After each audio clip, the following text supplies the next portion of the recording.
Eu sou Márcia Chueira e falo direto de Cuba. Hoje é 2 de fevereiro de 2021.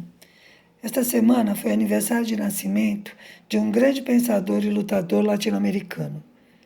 Ele era latino-americano não só por ter nascido aqui, mas por pensar a América Latina como uma comunidade de povos com história e interesses comuns.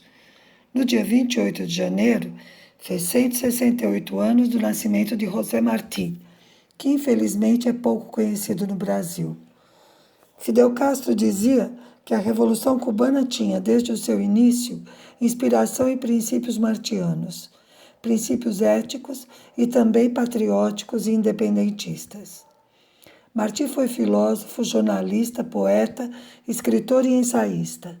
Apesar de morrer jovem, deixou uma obra numerosa para adultos e crianças. Mas ele foi, principalmente, um grande ideólogo e lutador pela independência da ilha, criador do Partido Revolucionário Cubano e organizador da Guerra de 1895, conhecida como Guerra Necessária. Por isso, é considerado o apóstolo de Cuba. Faleceu em combate com apenas 42 anos.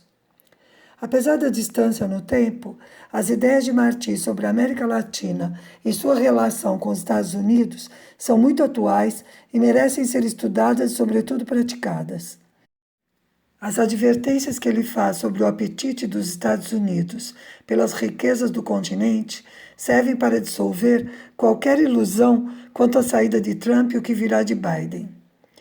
No ensaio Nossa América, publicado em 1891, já chamava a atenção para a urgência de que os povos latino-americanos se conhecessem, enfrentassem juntos seus tiranos e tivessem um programa comum de luta contra o imperialismo e de desenvolvimento.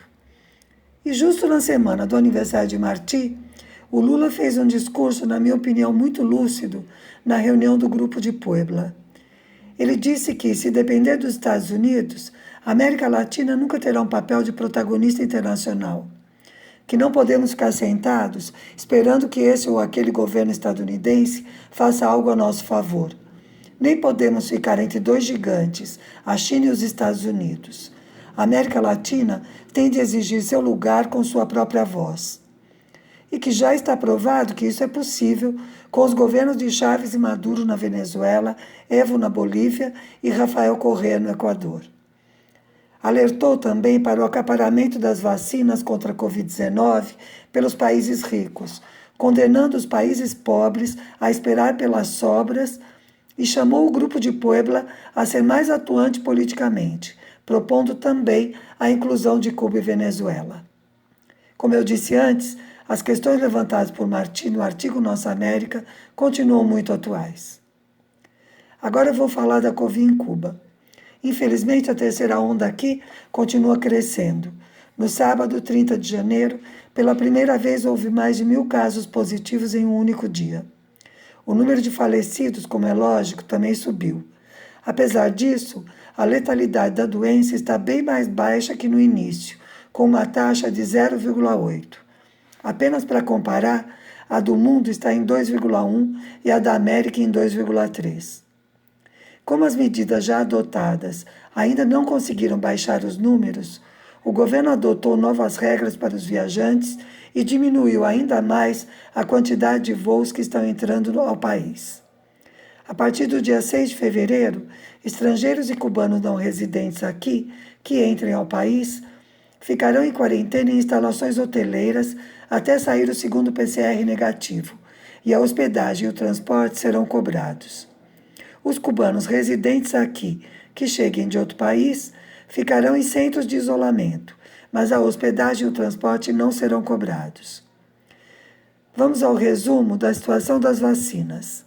Cuba tem 4 candidatos, Soberana 1 e 2 do Instituto Finlay e Mambisa e Abdala do Centro de Engenharia Genética e Biotecnologia. A mais adiantada é a Soberana 2, que começou no dia 18 de janeiro a fase 2B de ensaios clínicos, com 900 adultos entre 19 e 80 anos. Após esta fase, será feito um estudo de fase 3, com 150.000 pessoas vulneráveis residentes em áreas de alto risco. A Soberana 1 começou no dia 16 de janeiro um estudo com sua formulação mais simples e segura. Ela tem 5 formulações.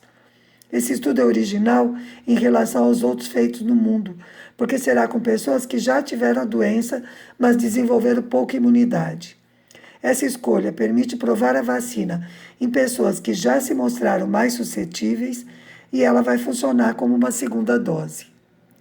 A vacina Abdala também já vai começar a segunda fase de ensaios clínicos, com 800 voluntários entre 19 e 80 anos, saudáveis ou com doenças controladas.